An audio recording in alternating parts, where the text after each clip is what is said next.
একটি শিক্ষণীয় গল্প। তো ভিডিওটা সবাই শেষ পর্যন্ত দেখবেন। হঠাৎ খেয়াল করলাম আজ রাত 12টায় আমার এমবির ম্যাচ শেষ হয়ে যাবে।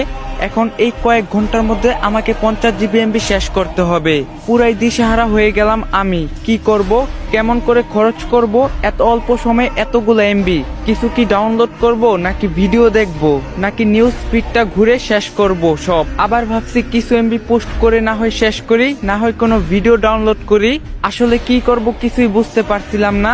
এত মূল্যবান এমবি গুলো এভাবে নষ্ট হয়ে যাবে, কোনো কাজেই আসবে না আমার। ঠিক তখনই কেন জানি আমার মনে হলো, হায় আল্লাহ, যদি আমি জানতে পারি যে আজ রাত 12টায় আমি মারা যাব, আমার হাতে তো আর মাত্র কয়েক ঘন্টা সময় আছে, তখন তাহলে আমি কি করব?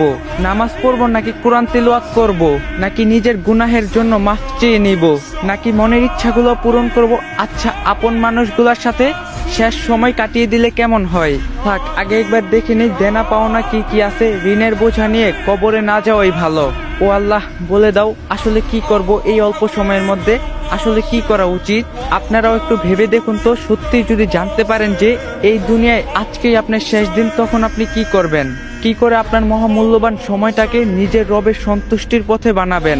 আসুন, সময় থাকতে আমরা নিজেদেরকে বদলাই। আল্লাহ আমাদের সবাইকে হেদায়েত দান করুক, আমিন। তো গাইস, যদি ভিডিওটা ভালো লাগে বেশি বেশি করে কপি লিঙ্ক করে দিবেন, কারণ আইডিটা ফিউজ আছে, আইডিয়া আনফ্রিজ করে দেন। আর আপনারা যদি এখন থেকে ইসলামিক ভিডিও দিতে বলেন, অবশ্যই কমেন্টে বলবেন, কারণ আপনাদের কমেন্টের উপরে ভিডিও বানান। আপনারা যদি বলেন ইসলামিক ভিডিও দিতে, তাহলে ইসলামিক ভিডিওই দিন।